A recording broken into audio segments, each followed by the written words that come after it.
दोस्तों नमस्कार, आपका स्वागत है इस वीडियो में। आज के वीडियो में हम हस्तरेखा के बारे में बात करने वाले हैं। दोस्तों, जिन लोगों की उंगलियों का अग्रभाग यानी कि टिप ऑफ द फिंगर पतला नुकीला होता है, ऐसे लोग अपने घर को साफ सुथरा सजा सबरा रखने में विश्वास रखते हैं। वहीं जिनकी उंगलियां गोल होती हैं वो न तो बहुत साफ रहते हैं न बहुत अस्त व्यस्त रहते हैं। उनकी स्थिति बीच वाली होती है। जिन लोगों की उंगलियां पतली होती हैं और उन उंगलियों में चक्र भी बना हुआ होता है, यानी कि उंगलियों के अगले ओर में इस 1/3 में अगर चक्र बना हुआ है रेखाओं से, तो ऐसे व्यक्ति जब भी आप इनके घर में जाएंगे तो देखेंगे कि अगर वहाँ पर कम भी वस्तुएं हैं तो उनके रखने का तरीका, रखे जाने का तरीका बहुत ही अच्छा है। उसके बाद आपको भी मन करेगा कि मैं भी अपने घर को इसी तरह साफ सुथरा रखूं, करीने से सजा के रखूं। ऐसे व्यक्तियों का पहनावा ओढ़ावा भी बहुत साफ सुथरा और सलीके वाला होता है। कहीं पर भी वे अस्त व्यस्त नहीं दिखाई देते हैं और इसका प्रभाव उनकी जिंदगी पर भी पड़ता है। और वो किस तरह से पड़ता है? वो जो भी काम भी करते हैं उस काम में भी वो बहुत साफ सुथरे तरीके से डील करते हैं। अपने सहकर्मियों से, अपने व्यापारिक साझेदारों से, अपने ग्राहकों से, अपने व्यापार के क्षेत्र में, अपने ऑफिस में उनका काम करने का तरीका इतना बढ़िया होता है कि वो दिन दूनी रात चौगुनी तरक्की करते हैं और धीरे धीरे एक बिजनेस में सफलता प्राप्त करने के बाद वो 2-3 बिजनेस में भी हाथ डाल देते हैं। इसके बाद उसमें भी, यानी कि दूसरे और तीसरे बिजनेस में भी सफलता प्राप्त करते हैं और धीरे धीरे काफ़ी धन दौलत कमा लेते हैं। उम्र बढ़ने के साथ साथ इनकी पॉपुलैरिटी जो है और ज़्यादा बढ़ती जाती है और व्यापारिक साख भी बढ़ जाती है और समाज में प्रतिष्ठा भी बढ़ जाती है।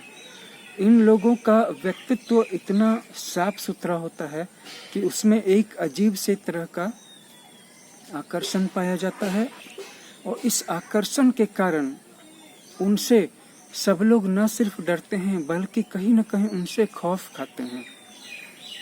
ऐसा नहीं है कि वो किसी को डराने की कोशिश करते हैं, लेकिन उनका रहन सहन का तरीका, उनका कपड़ा, उनका पहनावा ओढ़ावा, उनका घर, उनकी गाड़ियाँ, यहाँ तक कि उनके जूते चप्पल भी इतने साफ सुथरे नज़र आते हैं कि सामने वाले को के अंदर में आतंक पैदा हो जाता है, डर पैदा हो जाता है कि मैं इसके सामने जाऊं तो जाऊं कैसे, इसके सामने खड़ा हूं तो खड़ा कैसे हूं। और वो सामने वाले को भी इसी तरह से साफ सुथरा रहने की आदत डालने पर मजबूर कर देते हैं। और दोस्तों, ऐसा कैसे होता है? ऐसा होता है जब हमारी उंगली की जो टिप्स हैं वो पतली हों। जैसे मैं आपको दिखा रहा हूँ कि मेरे हाथों की जो उंगलियां हैं उसका जो अगला टिप है वो नुकीला नहीं है, वो नुकीला और गोल होने के बीच में है। साफ सुथरा रहना मुझे भी पसंद है, लेकिन इसके लिए खास करके पर्सनली मैं पागलपन की सीमा तक नहीं जा सकता। लेकिन जिनकी उंगलियां पतली होती हैं, आप अगर कभी उनके घर जाएं तो वो लगातार साफ सुथरा करने में ही लगे रहते हैं। यहाँ तक कि अगर कोई उनके घर में आ जाता है गेस्ट और चला जाता है 10 मिनट के बाद भी, तो वो अपने सभी कमरों को झाड़ू लगाते हैं और सभी कमरों में पानी से मॉपिंग कर देते हैं।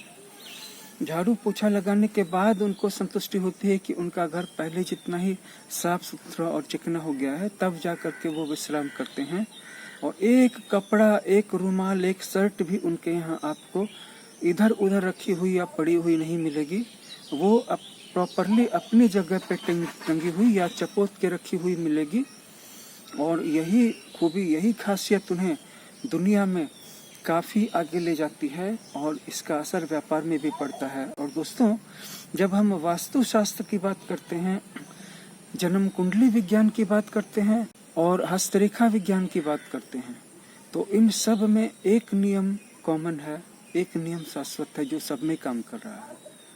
आप जितना ज़्यादा साफ सुथरा रहेंगे, जितने अच्छे और जितने सलीके वाले कपड़े आप पहनेंगे, उतना ज़्यादा आप सफल होएंगे, उतना ज़्यादा आप अमीर होएंगे, और आपको सफल और अमीर होने से कोई भी शक्ति नहीं रोक पाएगी। इसलिए आज से ही साफ सुथरा रहने की आदत डाल दें। अगर कोई काम ना हो तो अपने शरीर को, अपने कपड़ों को और अपने घर को साफ सुथरा करने में ही लगे रहें, और इस तरह से 1 साल करके देखें। मैंने पहले के भी एक वीडियो में बताया था कि इस साफ सुथरापन की जो हैबिट है वो कहीं ना कहीं टाइम मैनेजमेंट से भी रिलेटेड है, जिसका मतलब है कि जो व्यक्ति देर से उठते हैं, 7 बजे उठते हैं, 7:30 बजे उठते हैं, 8 बजे उठते हैं, तो वो कभी भी उनको समय ही नहीं मिल पाएगा कि वो अपने घर को साफ सुथरा रख पाएं।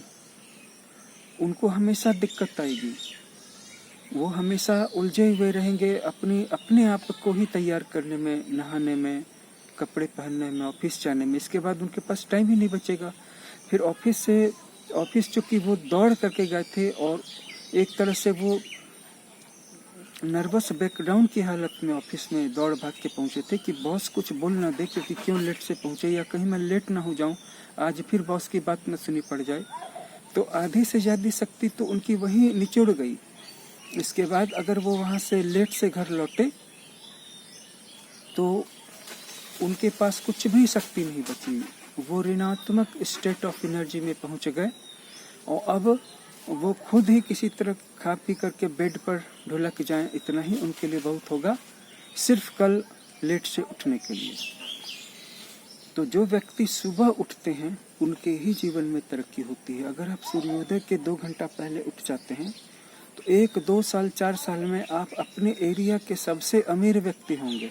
सिर्फ आप उठना तो शुरू कर दीजिए और देखिए कि क्या होता है, अपने आप वो रास्ता मिलता चला जाएगा। और ऐसा क्यों होता है? ऐसा होता है कि हमारे हाथों में जो सूर्य की उंगली होती है और जो सूर्य पर्वत होता है इसके नीचे, इस पे सुबह जगने का बहुत अच्छा असर पड़ता है, क्योंकि हमारा सूर्य स्ट्रांग होता चला जाता है। और जब हम सुबह उठते हैं, मान लीजिए कि 2 घंटे पहले नहीं उठे, 1 घंटे पहले उठे, 1 घंटे पहले नहीं उठे, सूर्योदय के साथ साथ तो उठ सकते हैं। सूर्योदय के साथ साथ भी उठ गए तो हमारे जीवन पे बहुत पॉजिटिव असर आएगा। इसको ट्राई करके देखें। और दूसरी चीज़, साफ सुथरा रहना शुरू कर दे। बस इन्हीं 2 उपायों को फॉलो करें। और हमारा ये व्हाट्सएप नंबर दिया हुआ, अगर आपको अपनी जन्म कुंडली एनालिसिस करानी हो, या हस्तरेखा का एनालिसिस कराना हो, या अपने लिए जेमस्टोन प्रिस्क्राइब करवाना हो, तो ये बहुत ही नॉमिनल फीस से स्टार्ट होती है। अगर आप जन्म कुंडली हस्तरेखा का बड़ा वर्जन बनवाना चाहते हैं तो इसके लिए जो फीस है उसकी जानकारी व्हाट्सएप नंबर पे दे दी जाएगी। ये वीडियो वॉच करने के लिए आपका बहुत बहुत धन्यवाद। शेयर, लाइक कर दीजिएगा, सब्सक्राइब कर लीजिएगा। Thank you for watching.